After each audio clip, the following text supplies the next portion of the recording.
I was SA-ed earlier this year. My boyfriend of 9 years refuses to have intimacy with me and I think he is gonna break up with me. I, 23F, met E, 23M, in the 6th grade when we were both 11 years old. We were best friends since that, really inseparable, practically joined by the hip. We started dating when we were 14 and never stopped. We were the typical teenage couple. We had our fair bit of stupid fights, but overall our relationship was pretty mature given our ages. E family practically adopted me when my parents died when I was 17. My parents died in a car accident and they were strangled for their families, so I had no one else to go. His mom loves me and my relationship with the rest of his siblings is pretty good. He has one older brother, 25M, and 2 younger sisters, 19F, 17F. I considered his family as my own. They helped me so much since my parents died. They let me move in with them. They paid for my college and rent. I live with E and they pay our rent. They are really supportive of us and his mom have a heart of the size of the entire F-King world. I swear. E is tall, 6'3", absolutely gorgeous, easygoing, funny, really F-King smart. He speaks 5 languages and is attending med school. Everyone likes him. Me on the other hand, I'm pretty common. I would give myself a 7/10 on a good day. Despite all that, E was always jealous and insecure about me. He is absolutely terrified of me cheating on him. His aunt cheated on his uncle who later committed suicide. They were really close and that give him some severe mental scars. Given that he was always a bit controlling of me hanging around with male friends and make me promise him that I would never cheat on him 1,000 times. Earlier this year in February, I started spending a bit of more time with my friends and as a result, I wasn't spending much time with him. This started our biggest argument so far. He argued that I was prioritizing my friends, male friends specifically. He tried to make me cut one of my closest friends that he didn't like it. I wasn't gonna do that and we ended screaming at each other. This led to a day that I was supposed to go to a party with my friends at night. He asked me to no go there because my friend was going to be there. I told him no. Before I left, he told me that he was feeling sick. He told me that he was feeling a headache and a slight fever. He asked me to stay home and order some food and watch a movie with him. We started to argue. He screamed at me and I left. I am gonna try to make this short and not graphic. I meet with 3 of my friends there, drink more than I should, got really drunk, went to lay down in one of the rooms in the house that the party was happening, fell asleep, and woke up with my 3 friends raping me. I was able to scream and one girl who was in the bathroom heard me up and came to help me. Soon other people started showing up and in the end, the guys who did it were beaten up too close to death. I was taken to a hospital after that. 2 of the guys are in jail right now and the other was able to dodge prison because he didn't have taken his turn yet. To say that this whole thing fucked me up is an understatement. I was diagnosed with depression and PTSD. It was bad, really F-King bad. I started having this panic attacks where I couldn't breathe and the only thing that made me feel better was E. If he was there I didn't have any panic attacks, but if he left for more than 30 minutes, now is a bit better. I am able to be away from him for about 7-8 hours without feeling terrified. I started to freak the FCK out. I was probably one of the few people who were grateful for the lockdown. Lol. A mix of obsessive attachment with anxiety, my therapist said. He was my goddamn hero. He cooked for me, made sure that I was eating, made sure that I was taking my meds, drove me to my therapist and psychiatrist appointments. He started showering with me, because it was the only way that I was comfortable being nude. Don't ask me to explain why. He held me down when I started sobbing at random moments of the day. I used to have night terrors and the only way to this day I can fall asleep is with my head on his chest. He is the only person who makes me feel safe. Basically he and his family. His mom helped us a lot. She was the one who delivered groceries to our apartment because he couldn't leave or else I started to panic. We're the ones responsible for me not killing myself. Our intimacy life was pretty good before the incident. We lost our virginities to each other when we were 16 and we were each other's firsts and only in everything, even kissing. He has an insane high libido. For him we could have intimacy 7 times a day and he could keep up for hours, but we normally did once or twice a day and I always blew him at least once a day. He always pressured me a bit for more intimacy and was always hurt when I refused, but overall our intimacy life was pretty healthy. After the thing, he never, ever, mentioned or tried to initiate intimacy or any type of thing like that. I started to feel comfortable with kissing him around the end of August, but he only gave me short pecks and he didn't seem to enjoy them. These days when I tried to give him a more elaborate kiss he pulls away. In the middle of September, I was finally feeling good enough with myself to have intimacy again. I put on some fancy lingerie and tried to initiate, but once he saw what I was trying to do he pulled away, gave me a kiss on the forehead, said that he was tired and went to sleep. This doesn't sound like a big deal, but it is. Ever since we had intimacy for the first time 7 years ago, he never shot me down when I tried to initiate. Not even once. And the longest time that we spent without having intimacy was 4 days, before the whole thing. Obviously, every time that I tried to initiate intimacy he always gave me an excuse. He was not in the mood. He was tired. He was busy and, like I said before, he has the libido of a porn star and I caught him masturbating before, so that didn't change. My twisted mind thought he was cheating on me, even though that the max time that he spent away from me in these days is for about 4 or 5 hours. So yesterday I snooped through his phone. Yes, after all the things he has done for me I did this. Yes, I am a horrible girlfriend, and he wasn't cheating on me, but I find out something that I honestly don't know if is better or worse than cheating. He was talking to his older brother about us. The main facts that I discovered were this: that he blames himself for letting me go to that party. That every time I tried to initiate intimacy, the only thing he is able to think is the other 3 guys being inside me and how wrong the thought of other guys being inside of me made him feel sick. That how our special thing for us was lost. The special thing is that we lost our virginities to each other and never had intimacy with anyone else. He used to say that in the future he will brag to our future grandchildren about how in the age of hookups we only had intimacy with each other. This may seem dumb, but it was something that he was really proud of because he is really romantic in that sense, and his parents were each other onlys and they were pretty much the perfect couple. That before the incident he bought a ring and was going to propose to me, but he feels like he started to see me more like one of his sisters and that the lust that he had for me now feels like fraternal love. His brother responded that he had to suck it up and stay with me at least until I get totally healed. He said to him that he wasn't sure if I was going to heal completely. I read all these things last night, Reddit, and I really don't know what to do. The thought of not being with him makes me feel terrified. We were supposed to grow old together. He had our whole life planned already. We even discussed baby names. He is absolutely perfect and I don't want to lose him. I have a therapy appointment next Monday, but I don't think I'm able to keep this to myself until then. I'm really desperate here. Any advice is really appreciated. Now on to another story. I found out I'm the literal backup to my pregnant fiancée and walked out.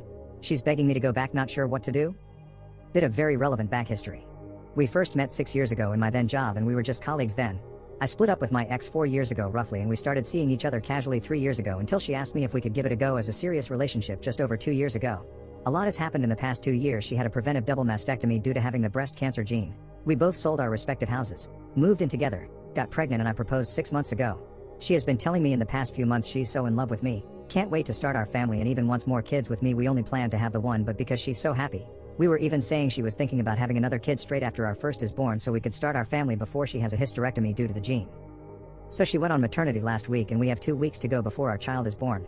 Sod's Law said my phone died a few days ago, so I asked her if I could use of her old ones until my new one came. She said of course and told me which one and said it should be empty. Really important thing to note here is that she actually has 2 of the same make but different models, so by mistake I grabbed the wrong one and logged in and said, oh, I thought it was blank. She said without thinking she must be baby brained again, so to do what I want and delete anything I don't need. After a short while, I start going through the phone and see she has conversations with her bestie in there, and the last dates were just before we committed to each other. Basically, she was talking to her and literally weighing all her options up about having kids with before it's too late, and she was going over her backups, and I saw their chat about me. Basically the consensus was I was the shortest and oldest of her guys she was seeing, but I had the best prospects, most stable job, best personality, most common interests, funny, good in bed, and good looking even if I'm not her usual type. So she said she was going to give it a go and her friend encouraged her. Then I guess we started dating. The messages stopped when she was starting to go through her mastectomies and got a new phone.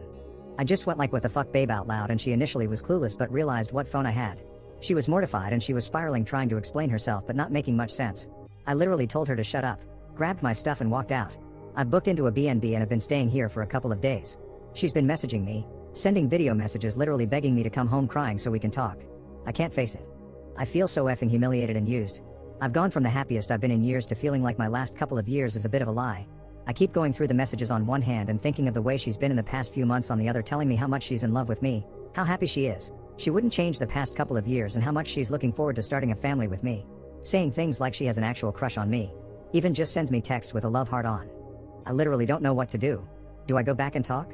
Or wait it out until she has the baby then go back and discuss it then? I am a literal mess. Reddit. Edited to add an update. You're alright. I shouldn't just walk out and leave her while she's so vulnerable. I'm going to go home at least and be with her until the baby is here, and we'll see what happens there.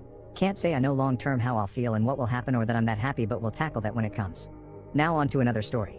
My ex left me after a cancer diagnosis 3 years ago and wants to be involved in my life and friends again. I am very conflicted and not sure what to do. I met my ex almost 7 years ago and we started casually seeing each other around 2018. Our relationship was very chaotic and unhealthy in the beginning for reasons that I do not wish to disclose, but I was at fault. I hurt her really bad and we ended up ruining our friendship. We stopped talking for a period of time and then I finally reached out after almost a year, realizing that I missed what we had. She was reluctant, but we gave it a go. Our relationship for that period was fulfilling and I was very much in love with her. It felt safe and loving, however I wasn't very sure how realistic things were. We got back together right before the pandemic started, so there wasn't a whole lot for us to do except spend time together. My ex was struggling a bit with some life choices and what to do next. Her family as well was going through a very difficult period with her parents splitting and her dad moving abroad for work. Her relationship with her mother is not great either. She wasn't in school and was unsure of her career path. I, on the other hand, was doing a dual degree at a very prominent college, a D1 varsity athlete, and was planning on going to an Ivy League school for my master's. I never brought this up to her or made her less, and I always actively encouraged her to go back to school, which she did. I love her very much and cared about her a lot because she made me feel safe and loved. In July 2020, I started having some symptoms around my groin during training after a bad session and went in for an MRI. It was determined that I had torn my groin, so I went in for an operation shortly after. Before the OR, my doctor did some blood work that came back very skeptical, and during the OR they found a tumor in my groin. It was cancerous, but they caught it very early on, so the prognosis was okay. However, the treatment was not good. I couldn't train anymore and was only working and doing my classes online. 3 weeks after the surgery and after introducing me to her family, my ex comes to my place and breaks up with me saying the spark is gone. She doesn't love me anymore and doesn't want to work on this. I absolutely broke down mentally and was crushed. She went on to move on within a couple of hours when my friend found her Tinder and I was devastated. To make things much more difficult, a week later, my best friend from childhood dies in his sleep. I told her we could evaluate things after a month, but I was so crushed/hurt that I ended up cutting all ties. The next few months were mentally the darkest period of my life.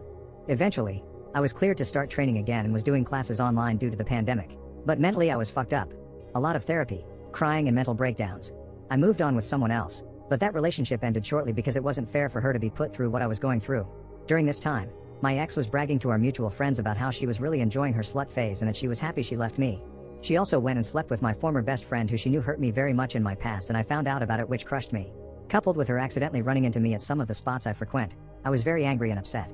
Since then I graduated with 2 degrees, got accepted into an Ivy League school for my master's and started a really good job. I healed a lot through therapy and working on myself and even got to qualify for a major sporting event. Lo and behold, while all of this is happening, she decides to reach recently and tells me how proud she is of me and then asked if we could talk and have coffee. That she misses our friendship and wants to be involved in my life. Prior to this, she was going around and telling my mutual friends that she was having second thoughts and was thinking of reaching out to talk to me.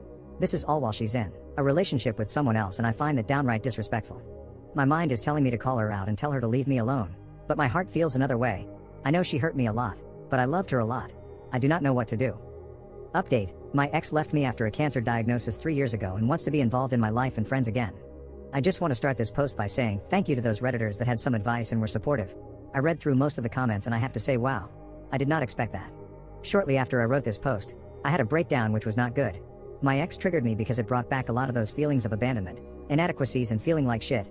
It felt like a slap in my effing face to leave at my worst and now is wanting to be a part of my life when I am at the highest moment.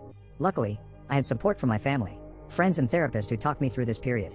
My family and friend absolutely despise her and thank God for them that I did not crawl back. I read through what I wrote again and I am shocked at what cognitive dissonance I was experiencing at the time. So after a couple of days, I went back into my journals and read out what I wrote about that experience. It was heartbreaking, to say the least. Someone mentioned codependency and feeling guilt, which is exactly what was going on. I was toxic and not good to her before we started dating, but I did a lot of work to become a better person. I felt emotionally guilty and responsible and thus allowed this to happen. I did truly care and loved her, but what happened post-breakup is not something anyone ever effing deserves. The one person who hurt me and she slept with him right after we broke up. That just showed her true colors. I loved somebody who I never knew. Another thing that shocked me is reading over my journal that I had while we were together. The comments that she made about me being fat, despite being an athlete, and dressing poorly. Some even of the racial comments she made about how she wants mixed babies and fetishized me. I am biracial. She even deleted her BLM posts the day we broke up too, despite being so much of an advocate for it. This was so fucked up on many levels and I am going to need extensive therapy to overcome that. I am lost for words and do not know where to begin. So what did I do? I told her in an assertive and kind manner not to contact me again and that it was disingenuous what was going on.